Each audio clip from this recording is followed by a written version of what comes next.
Արբիտրաժի և հաշտարարության հայաստանյան կենտրոնում գրանցվել է այս տարվա արդեն 100-րդ գործը վեճերի այլընտրանքային լուծման մասին ու ձևավորվող մշակույթի մասին ենք խոսելու տաղավարում, այստեղ է կենտրոնի տնօրենը Լիլիթ Պետրոսյանը։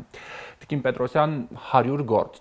շատերի համար գուցե քիչ թվա, բայց այնուամենայնիվ վիճակագրությունը ձեզ համար ինչ է նշանակում եւ արդյոք կարող ենք ասել, որ Հայաստանում ձևավորվում է վեճերի այլընտրանքային լուծման այս տարբերակը։ Այս ցուցանիշը մեզ համար շատ կարևոր է, որովհետեւ կենտրոնը ստեղծվել է 2023 թվականին, իսկ միջազգային փորձի ուսումնասիրությունը ցույց է տալիս, որ երբ որ կենտրոնը ստեղծվում է նոր, այսինքն 1 կամ 2 տարվա ընթացքում, ինքը ստանում է առավելագույնը 10-ից 20 գործ արբիտրաժային, բայց մեր դեպքում մենք ստեղծվել ենք 2023 թվականի վերջերին եւ 2025 թվականին միայն 4 ամսվա ընթացքում ունեցել ենք նման 100 գործի գրանցում եւ սա միայն արբիտրաժի մասն է խոսքում, մենք ունեցել ենք նաեւ հաշտարարության տարբեր գործերի գրանցում եւ վարում։ 100 գործը կարծում արդեն իսկ նշանակում է, որ մի շարք կազմակերպություններ կամ անձինք վեճերի լուծման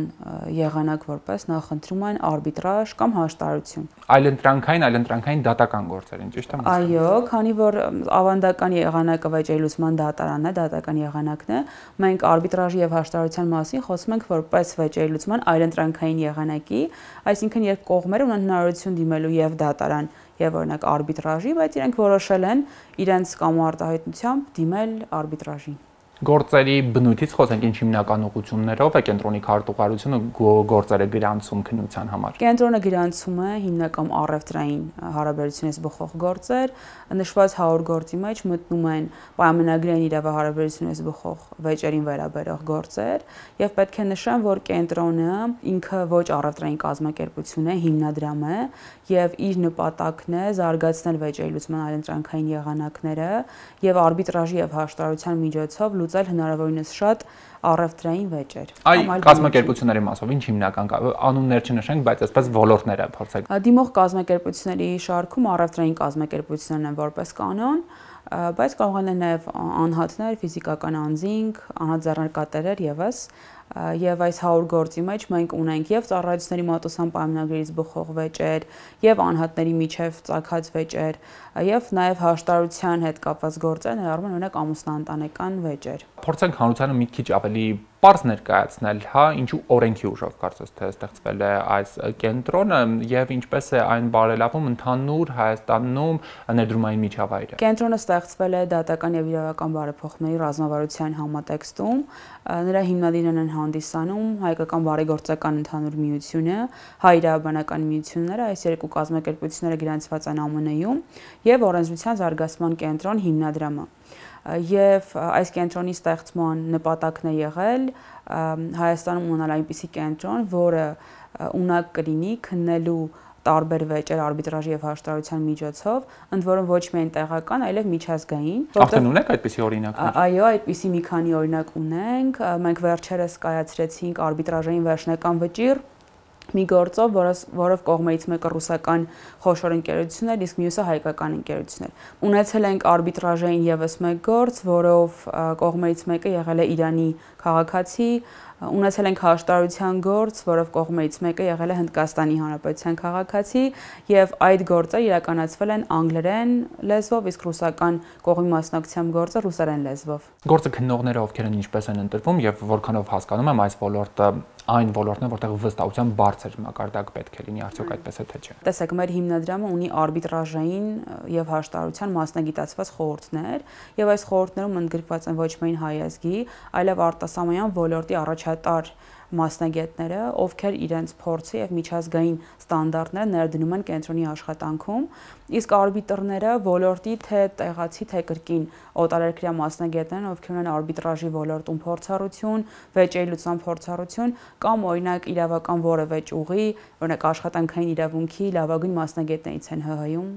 կամ արտերկրում։ Ընդհանրապես հաշտարարության այսպես մշակույթը ինչ փուլում է մեզ մոտ, ինչպես է գնահատում այս գործընթացը։ Հաշտարարությունը ներկայումս զարգացման փուլում է եւ պատահական չէ, որ օրենսդրը այնքան է կարեւորել հաշտարարության դերը, որ ամուսնաընտանեկան մի խումբ վեճերի համար սահմանել է պարտադիր հաշտարարության ինստիտուտ, որը շուտով ուժի մեջ կմտնի եւ դրա ուժով մի խումբ վեճեր պետք է պարտադիր լուծվեն հաշտարարության միջոցով, որպիսի անձը կարողանա դիմել դատարան հետո։ այսինքն սկզբնական եղանակը հաշտարությունն է։ Կարծեմ հաշտարությունը ինքը շատ լավ եղանակ է թե ընտանեկան հարաբերությունների, թե աշխատանքային հարաբերությունից բխող վեճերի լուծման համար, որտեղ տեսեք հաշտարությունը հնարավորություն է տալիս երկու կողմերին բանակցելու եւ գտնելու փոխադարձ ընդունելի լուծումներ եւ հասնելու հաշտության համաձայնության եւ դրա միջոցով պահպանելու հարաբերությունները։ Այսինքն հաշտարության դեպքում չկա հաղթող եւ պարտվող, երկու կողմն էլ հաղթում են, որտեղ իրենց միջև վեճը լուծվում է երկուսի համար ընդունելի եղանակով։ Որքան է տևում գործերի միջին քննության ժամկետը եւ արդյոք սա, եթե դիմում են հաշտարության այսպես գործընթացին մասնակից են, հնարավորություն չեն ունենալու հետագայում դատական կարգով ինչ-որ գործողություններ իրականացնել։ Եթե իրենք դիմում են հաշտարության կողմերը, ապա սովորաբար այն, եթե քարտուղարությունը հաշվում այն կենտրոնում գրանցման պահից եւ այլն, տևում է 1-ից 2 շաբաթ, իսկ հաշտարության բուն հանդիպումը կարող է տևել ժամեր, ասենք 4 ժամվա ընթացքում կողմերը հասնեն դատական գործընթացին անհամեմատ ավելի անհամեմատելի է, այո, եւ միջավայրն է անհամեմատելի, այսինքն հաշտարության համար ստեղծված է կենտրոնում այնպիսի միջավայր, որպեսզի կողմերը հնարավորինս ազատ զգան իրենց ակնկալիքներ, իրենց սպասումները արտահայտելու եւ վեճի լուծման իրենց տարբերակները առաջարկելու, իսկ արբիտրաժի դեպքում արբիտրաժը մենք համատում ենք դատարանի հետ, մասնավոր դատարան է եւ արբիտրաժի միջոցով վեճը ըստ էության լուծվում է, այսինքն հաղթող պարտվող կողմ լինում է Եվ արբիտրաժային գործերը կախված բնականաբար վեճի բնույթից մենք ունեցել ենք վեճ, որը եղել է ավելի պարզ եւ քննվել է պարզեցված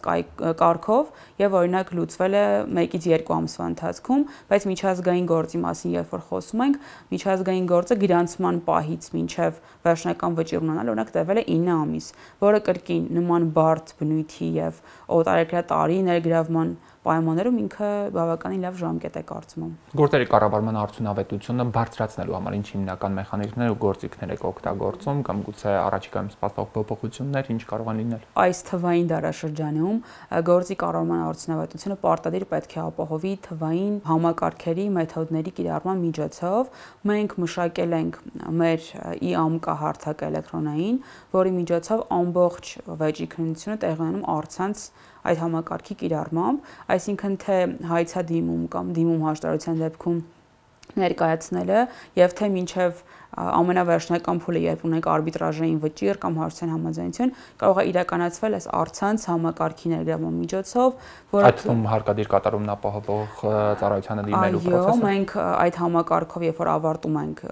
գործը եւ ունենք արբիտրաժային վճիռ, այնուհետեւ երբ կողմը մեզ է դիմում, որտեղ կամավոր չի կատարվում արբիտրաժային վճիռը, մենք էլեկտրոնային եղանակով ուղարկում ենք համապատասխան գրություն հարկադիր կատարումն ապահովող ծառայությանը եւ հարկադիր կատարման է ենթարկվում արբիտրաժային վճիռը։ Տիկին Պետրոսյան, շնորհակալ եմ հարցազրույցի համար։ Այստեղ էր արբիտրաժի եւ հաշտարության հայաստանյան կենտրոնի տնօրենը։